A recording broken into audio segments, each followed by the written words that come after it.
garotos, tudo bem com vocês? Estou aqui para poder falar sobre física, que eu sei que vocês adoram. E olhando aí para a primeira página, a gente já tem uma ideia do que a gente vai estudar hoje, né? As leis de Newton.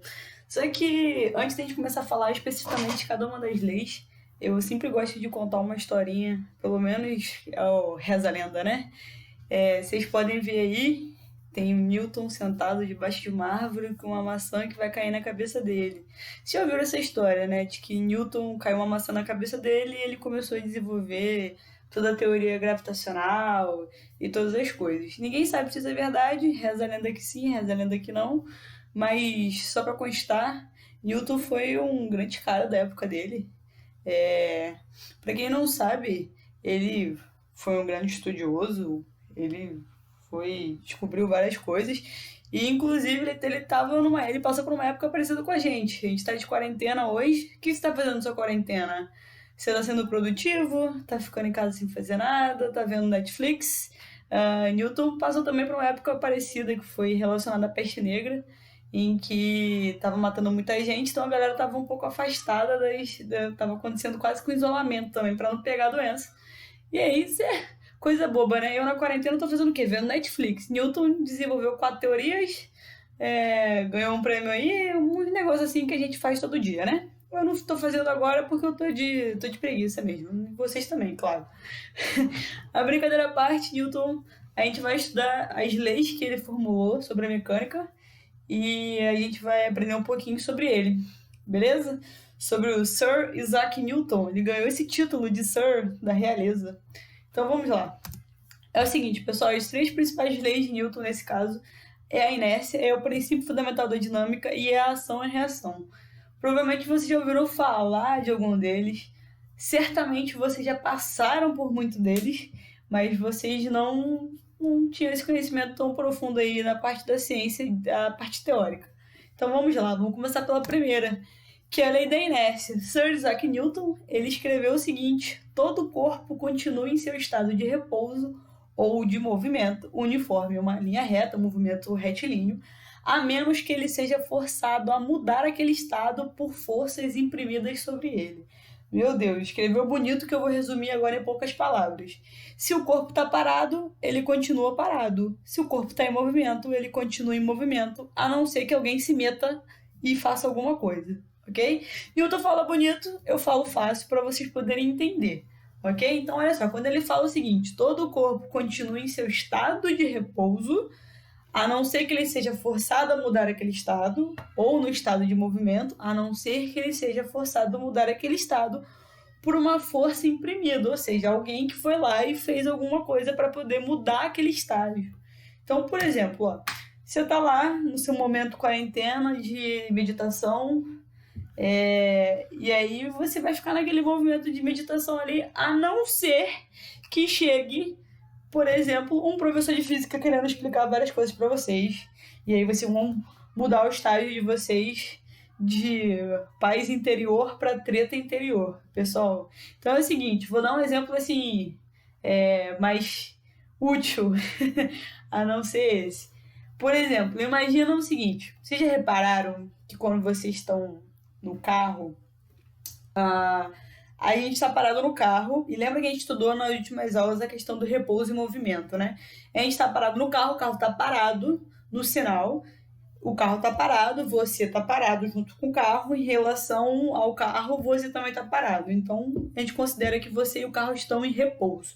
A partir do momento que o sinal fica verde, o carro ele tende a se movimentar, então ele sai do estágio de repouso e vai para o estágio de movimento. Acontece que em relação ao carro, você ainda está parado. E aí o que acontece? Acontece um momento de inércia, que é o seu corpo, ele continua parado, porque se você reparar, quando acelera, você dá aquela chegadinha com a cabeça para trás, dá aquela puxadinha do seu corpo para trás. Por quê?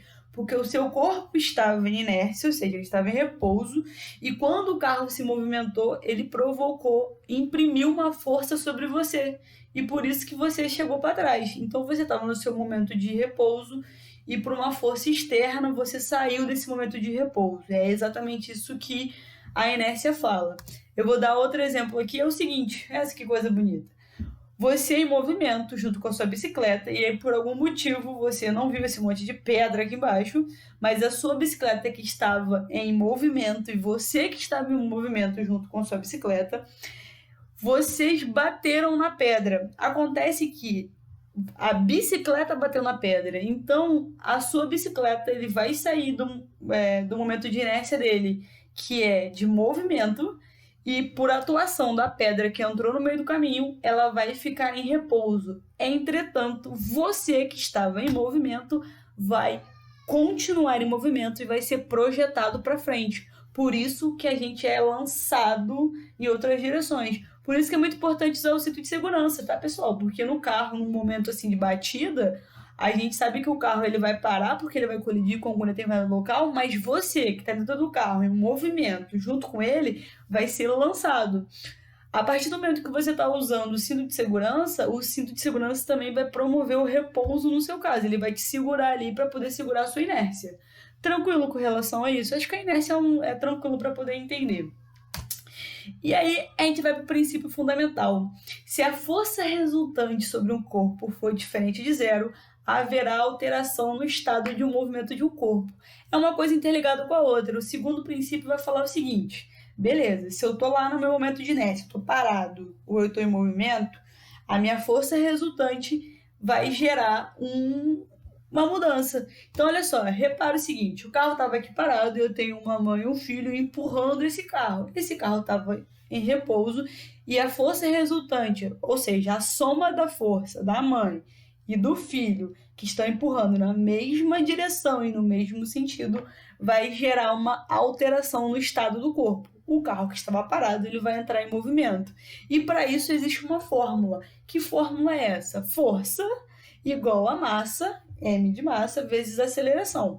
E uma coisa muito interessante é o seguinte: a unidade que a gente usa para força é o N. É o N de Newton, em homenagem a ele, porque foi ele que desenvolveu isso aí. Então, a gente sempre vai falar, eu realizei uma força de 10 newton, de 40 newton, de 50 newton. E lembrando, como eu já tinha falado em algum momento, algum vídeo que eu postei aí, ou acho que foi de um professor, que a gente tem dois tipos de estágio, né? Que é, por exemplo, a gente tem a velocidade escalar e a velocidade vetorial. A escalar é aquela que precisa somente da unidade, a vetorial é aquela que eu preciso dizer em qual direção e qual sentido. Então, ó, o fato de eu ter essa setinha em cima do meu F e essa setinha em cima do meu A indica que essas propriedades aqui são propriedades vetoriais. Isso significa dizer que eu preciso indicar para qual direção e qual sentido eu estou aplicando essa força. Imagina que essa mãe pudesse estar aplicando essa força nesta direção e o filho podia estar aplicando a força na direção contrária. Seriam forças resultantes, mas que não se anulariam, porque a mãe é mais forte do que o filho, mas descontaria, ok? Então, toda vez que eu ver uma formulazinha que tiver com essa setinha em cima, eu já sei que é uma força vetorial, ou seja, ela tem que ter direção e sentido. A mesma coisa acontece com a aceleração. Eu estou acelerando em qual sentido? Em qual direção? Eu preciso saber isso, ok? Continuando aqui, só para poder desmiuçar aqui a fórmula: F de força, que vai ser dada em Newton, massa, que vai ser dada em quilo ou em grama, e aceleração, que vai ser em metros por segundo ao quadrado, ok? A gente vai aprender a utilizar essa fórmula para poder fazer as continhas, mas ela é bem simples, continha de vezes, tranquilíssimo de resolver. A terceira lei de Newton é uma das mais legais, é uma das que eu mais gosto e que vocês mais usam também. Ela afirma o seguinte: que toda ação corresponde a uma reação de igual intensidade, mas de sentido oposto. Vou dar um exemplo aqui da nave espacial. Olha, repara. A ação de você liberar energia para este lado gera uma reação de empurrar o seu foguete para o lado contrário, na mesma intensidade. Então, se você lançar pouca energia, o seu foguete vai andar pouco para o outro lado. Se você lançar muita energia, seu foguete vai andar muito para o outro lado, ok? Eu vou dar outro exemplo aqui. Antes de eu mostrar o próximo exemplo, aqui, esse exemplo aqui é maneiro, ó. Duas pessoas andando de patins, e aí repara, esta menina aqui está indo nesta direção, enquanto o menino está indo na direção contrária. Se eles estão indo em direção contrárias, à medida que eles se encontram, eles vão fazer o processo de ação e reação. a força que ela exerceu sobre ele vai ser de igual intensidade, porém de sentido oposto à força que ele vai exercer sobre ela. Então, cada um vai para um lado. Menina vai para um lado, menina vai para o outro. É a mesma coisa que vai acontecer, por exemplo, se você der um soco em alguém. Você vai dar um soco na pessoa e aí você vai gerar uma energia, uma força, e vamos supor que o seu punho vai gerar uma força de 10 newton. Essa força vai encostar no rosto da pessoa que está levando um soco e a pessoa vai receber essa força de 10 newton no rosto. O que vai acontecer com a cara da pessoa? Ela vai cair para trás por causa do soco. E você, não menos, vai bater com a sua mão e ela vai retornar ao contrário. Então, é um exemplo clássico de ação e reação. Então, lembre-se, nada de bater no amiguinho, porque o amiguinho vai se machucar, mas você também vai voltar para trás e provavelmente a sua mão vai ficar doendo. Ok? Então essas foram as 3 leis de Newton e a gente vai fazer